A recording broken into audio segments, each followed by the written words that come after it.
Hello world! Social media can make it easy for someone to get information on you, figure out what you like and don't like, and then tell you the things that they know you want to hear. They will love bump you with poetry, songs, pictures of puppies, and hands in the shape of a heart.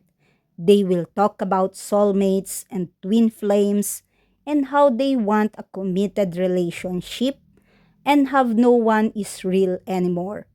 If you can look past your infatuation, what you will find with a person like this is that this is their mating ritual. It's how they get what they want and win the game, and you are the prize for their ego. It hurts and make it hard to trust anyone. Person who really loves you will show you by their consistent commitment to you. Commitment isn't just about staying faithful. It's about staying when a situation is difficult and showing how much you care about the other person's feelings instead of abandoning them to deal with problems on their own. Everything that they do will show that their intention is to stay and make you feel loved. They will show up for you to see if you need anything because you are their heart. You are their love and they never stop wanting to taking care of you. A healthy relationship requires taking ownership of your own behaviors and choices instead of blaming the other person for them and then making adjustment and compromises so that you can learn how someone else want to feel loved. Together, you can both discover a better way to love each other, or if you are not in a relationship, you can create the right foundation for yourself to choose the best partner for the life that you want to enjoy. By Joel Clemons. When Ama attend the event, Woman Manifest in Malta as she captioned it with, when we strip away all the labels placed upon us, when we truly dare to connect with our own truth, we begin to see it clearly. We are one. We just all one. Being in Malta surrounded by over 500 women was such a powerful and needed experience. If we truly believe that sisterhood exists and start seeing the world beyond ego, jealousy, and carried wounds, everything begins to shift, everything aligns. This is what I wish for us women, that sisterhood becomes more than just words, more than a fleeting feeling created in the safety of beautiful gatherings because that's the easiest part. I wish for it to become real every single day, starting within ourselves. I am not what happened to me. I'm what I choose to be. With love, Ama. When you choose consciously to see beyond ego, beyond comparison, beyond jealousy, beyond wounds you once carried like identity, because sisterhood is not a moment, it's not a trend, it's not something that exists only in safety, curated spaces. It's a decision, a practice, a way of being every day in the small reactions, in the unseen choices, in how you think about another woman when she's not in the room. This is what I wish for us, that we stop performing connection and start embodying it for little from within. Thank you. It was a great pleasure to take on a new role and actually see another side of Hamel. A fairy tale dress, beloved red, which emphasized its uniqueness. And after this runway, I felt like I was transported to another place, to that magical place. Gratitude for this time, space, opportunity for this experience. This beautiful, unique, wonderful. It was wonderful. to meet with wonderful people.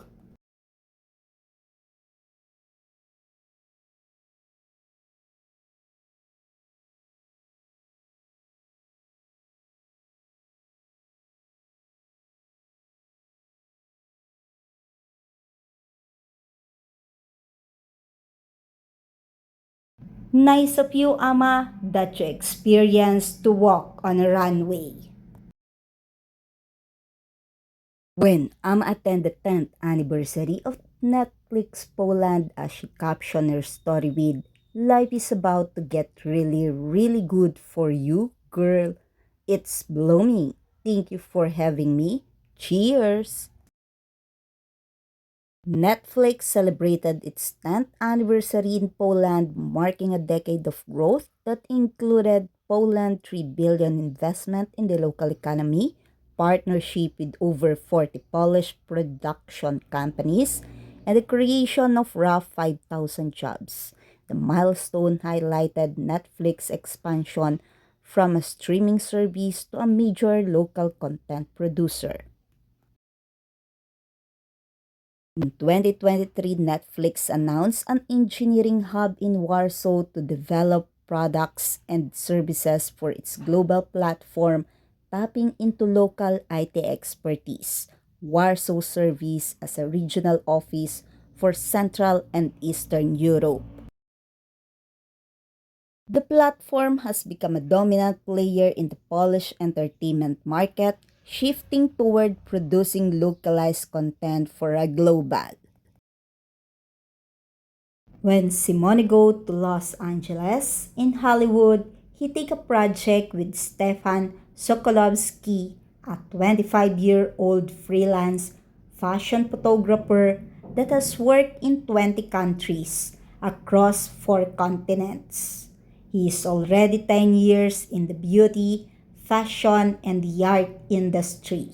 Simone Dua worked also with Madelina Genia, a Romanian actress and fashion model known for her roles in films like Youth and House of Gucci, often noted for her resemblance to Sophia Loren.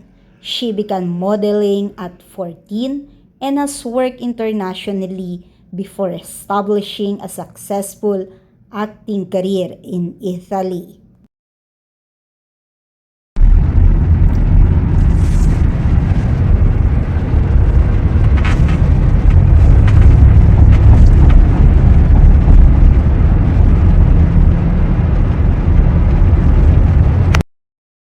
Oh, Mama Ruba, what a perfect, majestic scenery.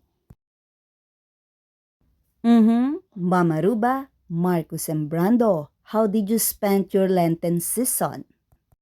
Brando, you're enjoying your popsicle summer.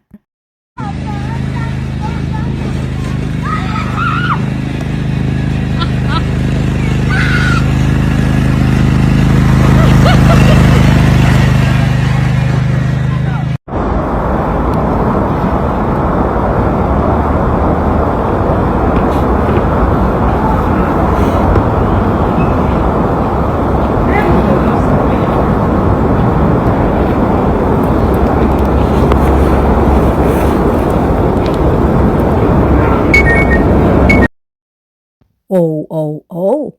Where are you this time, guys? They are at Cormior. It is a town in northern Italy in the autonomous region of Aosta Valley.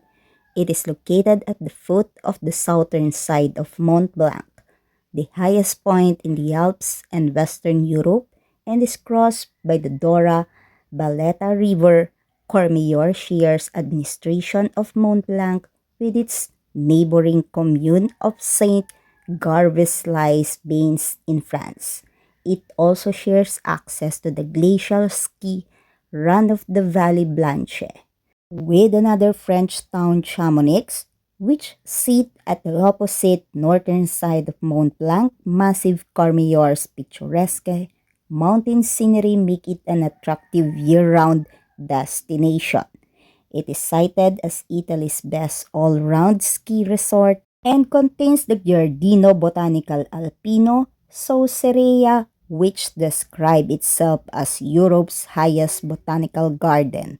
It is known for its elegant atmosphere. It offers top-tier skiing, stunning glacier scenery, and drowned outdoor activities like hiking and the Skyway Monte Bianco cable car. State-of-the-art cable car offering 360 degrees views of the Alps featuring the highest altitude Sausoreia Alpine Botanical Garden.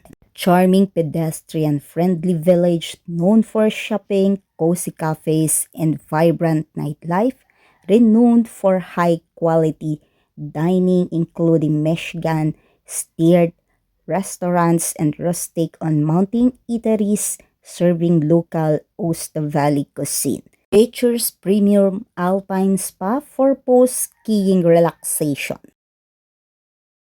Oh, is Marcus and Brando there?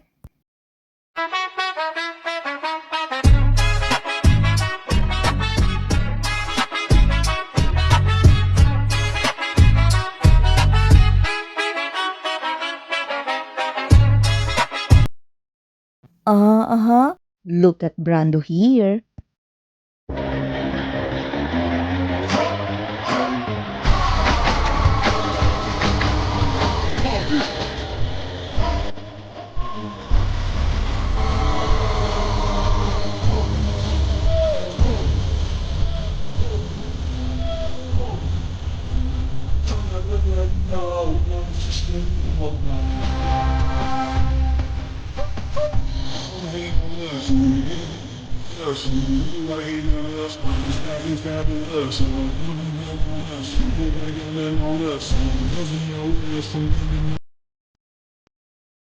Hey, yeah, another one.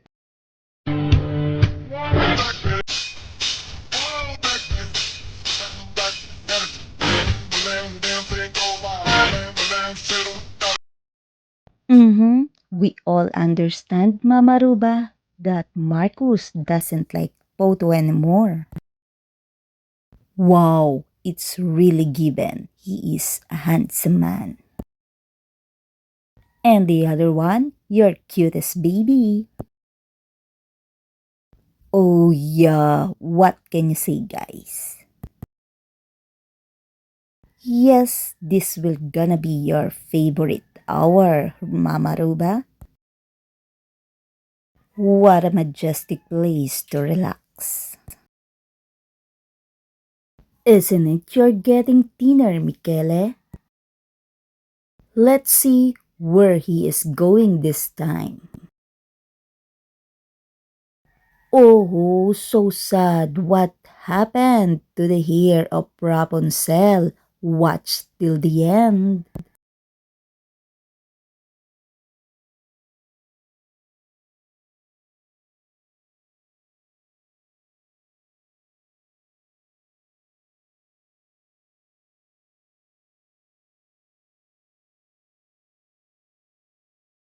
Huh? Is that really you, Michele? Ay, where are you now?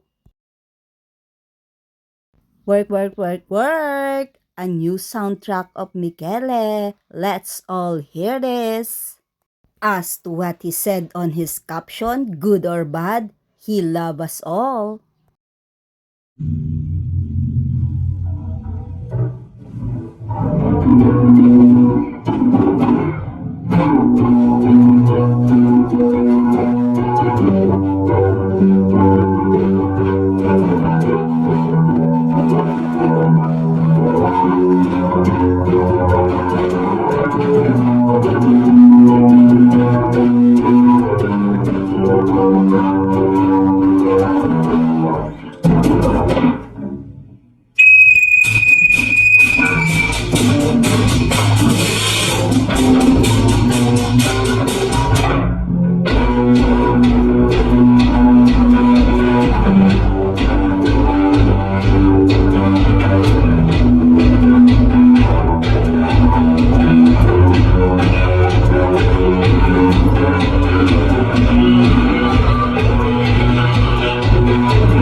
Oh, Mikkel, get back at home.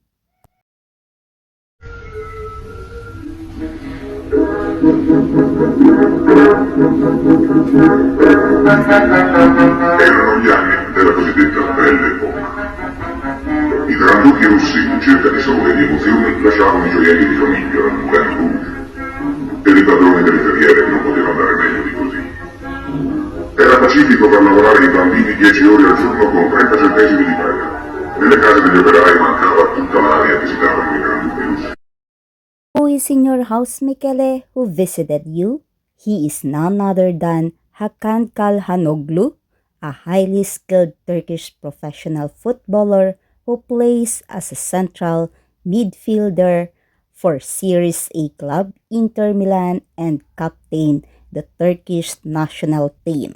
Known for his exceptional free kick ability, long-range shooting and vision, he won the 2023-2024 Series A title with Inter.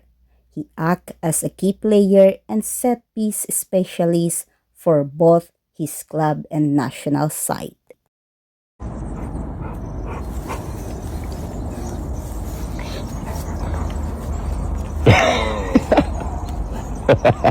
Magay, magay. No, no, your friend. Yeah, it is your friend. Dove Nina? Go ahead, Nina. Dove Nina? Mamma. Dove Nina? Blessed Easter Sunday, everyone. Thank you for watching my video today. Comment your reaction below. Don't forget to click the like button. Share this video to others and please subscribe on my channel. Day 96 of the 365 days of 2026. A message to all. Instead of trying to think of the right thing to say, feel in your body what you want them to feel because it's not your words. It's your energy that conveying your intentions. Your nervous system wants to feel calm and connect with someone that it can understand and trust. That's why we don't trust words. We trust our feeling, and when someone is making you feel a certain kind of way, it's most likely because you are mirroring their energy.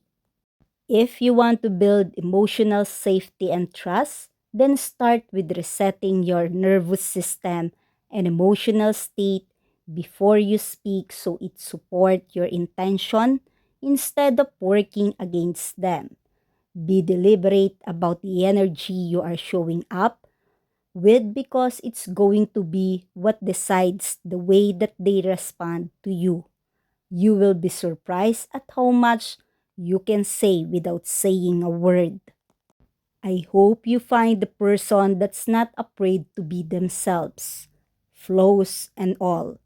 I hope you find someone who listens to your heart and understand your fear and pain, and when you feel the most vulnerable, holds you with gentle hands.